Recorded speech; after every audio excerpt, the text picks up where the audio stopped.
In this talk, I'm going to share with you my philosophy and the techniques about subtrochanteric osteotomy in replacing DDH hips, especially high riding hips. When we are talking about STO here, actually, I'm referring to subtrochanteric shortening and the derotational osteotomy. STO has a lot of advantages in replacing a high riding hips. It helps to preserve proximal femoral anatomy. You don't have to manage a greater trochanter itself. And also it helps to preserve gluteus medius, gluteus maximus, and the ilius psoas muscles. This is very important. Before we adopted this technique, for many times we had to sacrifice ilius psoas muscle to facilitate hip reducing. And many of my patients actually complained they have difficulty with stair ascending. So because I sacrificed the ilius psoas muscle, it's difficult for my patients to flex their hips. And also STO helps to well position greater trochanter and optimize abductor functions. In severe dysplastic hips, greater trochanters usually stay posteriorly. This significantly impairs abductor functions. And also because of too much anteversion and the greater trochanter stays posteriorly, this may lead to impingement, instability, and sometimes limping. Posterior migration of greater trochanter actually tightens gluteus medius horizontally. This not only impairs abductor function, but also makes hip reduction difficult and leads to permanent internal rotational and abduct deformity. Violence reduction may rupture abductors. This taught me that a greater trochanter has to be well positioned in transverse plane to enhance abduct functions. This is a very interesting case. The hip has been replaced by one of my colleagues, and you can notice some sort of deformity in the proximal tibia. And this is her gait. This patient works with a toe-in gait. So initially I thought the toe-in gait was related to the proximal tibial deformity. However, when I examined her abduct function, you can notice, so if I allow the patient to internally rotate her hip, actually she was able to abduct her hip. However, when I forced her to externally rotate her hip, the patient lost her ability to abduct her hip. So this actually taught me the position of the greater trochanter anterior or posteriorly actually plays an important role to enhance the abductor's function. STO also helps conserve inner and outer layer soft tissue envelope around hip joint. And this is also very important to maintain hip joint function. Obviously, a shortening osteotomy protects sciatic nerve from excessive tension. Since we adopted STO, sciatic nerve palsy becomes a very rare complication in my practice. The blue lines in this picture depict outer layer soft tissue envelope.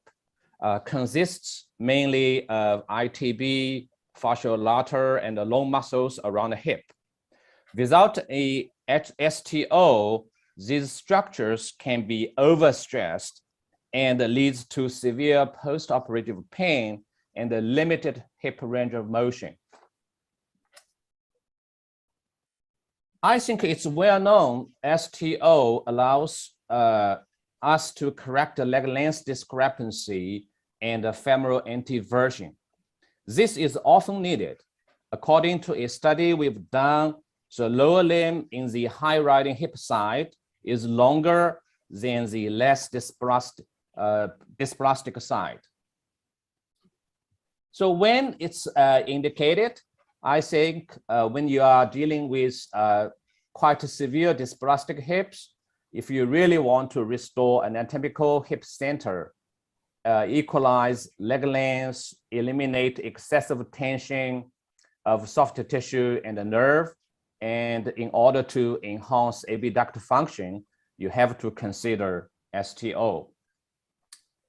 I would like to briefly introduce our surgical technique. This is a very interesting paper. This paper actually compared different subtype of subtrochanteric osteotomies, transverse, oblique, chevron type osteotomies. The result is appealing and also is very interesting. So the results tells us transverse osteotomy is versatile, relatively easy, and clinically reliable. This is our surgical flow. The femoral preparation is performed before osteotomy unless femoral canal deformity prevents straight axial reaming. Then traction is applied to distal fragment. The amount of overlap between proximal and the distal fragments is marked. We shorten the femur accordingly. Then we finally do trial reduction with osteotomy reduced. There are several surgical technical tips to prevent complications. Appropriate osteotomy level, avoid overreaming, prophylactic wiring, cancellous bone grafting, and use a plate if it's needed. Osteotomy level shall be 2 to 3 centimeters below the lesser trochanter. If osteotomy level is too proximal, the proximal fragment is easy to split for several reasons. The proximal part can be overreamed since the cortex gets thinner. There's no thicker cortical bone retained distally. So like this case, if I can retain quite a thick cortical bone in the distal part of proximal fragment, I don't have to use cable or wire to prevent splitting. So in our practice, I think more than 2/3 of intraoperative fracture actually occurred at the proximal part.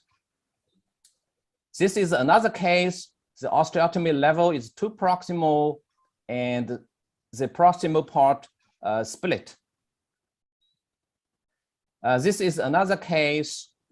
The proximal part the canal is very narrow and there's some sort of deformity there. Then I resected it.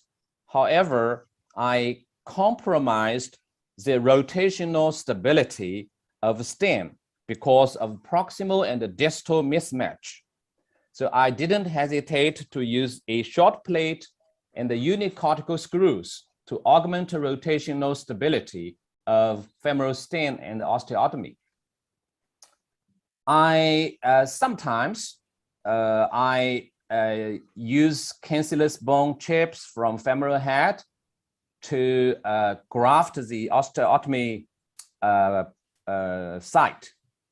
So I use the resected cortical bone to retain cancellous bone. This is our experience, our data. We've just published our minimally 10-year follow-up of total hip replacement for highly dislocated hips. We did STO in almost 85% for type 3-2 hips, almost 36% for type C1 hips. we did a longer shortening STO in type 2 hips. We had 3 stents out of 84 hips get loose. So in summary, I think STO is an elegant procedure. It's safe and effective. It satisfies the goal of surgery. It allows us to normalize hip center, optimize muscle functions, protect the nerve, and equalize leg length. STO is most soft tissue friendly. It dramatically reduced the post-operative pain due to massive soft tissue release and excessive tension. And the clinical result is quite good. I thank you for your kind attention.